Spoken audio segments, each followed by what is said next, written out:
According to NBA.com/stats, the Philadelphia 76ers have the most effective defensive lineup in the NBA. Yes, really. Though the Sixers are clearly a good team, as their 30-16 record would suggest, they have at times been downright bad on the defensive end of the court, giving up an average of 112 points a night versus 113.5 points scored a night on the offensive end of the court. More from Philadelphia 76ers. Because of this razor-thin margin of error, whenever one of the Sixers' top players is unavailable to play, they are all but guaranteed to have a tough time, even when playing against rock-bottom teams like the Cleveland Cavaliers, the Washington Wizards, or the Atlanta Hawks. But somehow, the team actually has the best high-usage min. 40 minutes, as well, and it's not who you'd expect either. Ben Simmons, Joel Embiid, Jimmy Butler, Wilson Chandler, and Landry Shamet.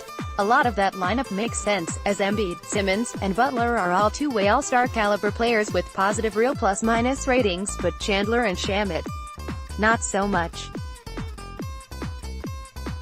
You see, Chandler was initially brought to this team to serve as the second unit's answer to Robert Covington, a 3-and-D forward capable of playing and covering positions 2 to 4, but so far, that hasn't been the case.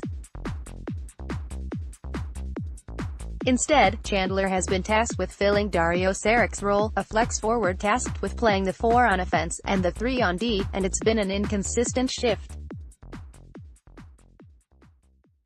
Averaging the fewest points per game of his career, Chandler has been one of the least effective starters in the league offensively. That's obviously a bitter pill to swallow, but on the defensive end of the court, he's positive .24 DRPM, a marked improvement over Saric's 94th ranked minus 1.41 DRPM, and then there's Shamet.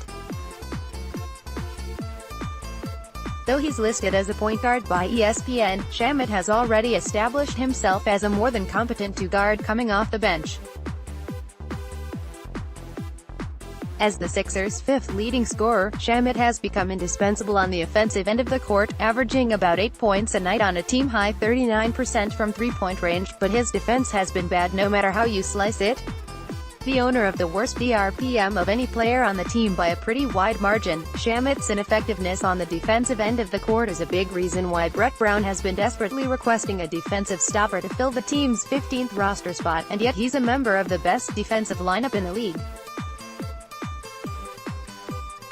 How could that be? Well, simple. Shamet is way more athletic than JJ Redick. Redick is the man, an offensive juggernaut in the midst of the best season of his life at the tender age of 34, but to call him an athletic marvel in the same way as, say, Simmons, is crazy. Shamet on the other hand is 6'5", very fast and super agile, and in theory could be a good defender down the road. Maybe when placed in a lineup alongside versatile defensive switchers like Butler, Simmons, and Chandler, Shamet is really able to shine. Next, booing Jared Bayless is the best, right? Now granted, this lineup has only shared the court for 41 minutes over 17 games this season, 207 minutes fewer than the team's current starting 5, so its effectiveness could very well go down over extended minutes, but maybe it won't. Maybe Shamet's defensive efficiency could be unlocked alongside a highly switchable lineup where he can cover the second or even third best wing option. That would be huge.